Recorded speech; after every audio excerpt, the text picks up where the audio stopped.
Full Metal Clutch by Jink Works. November to ginawa. Kinabit to rin November last year, bagyo. Dinayo namin siya sa Teresa, sa Antipolo.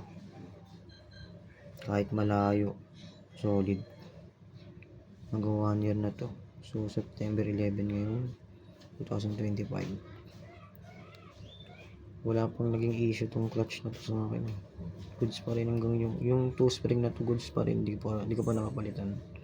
Pero tignan mo, goods pa rin.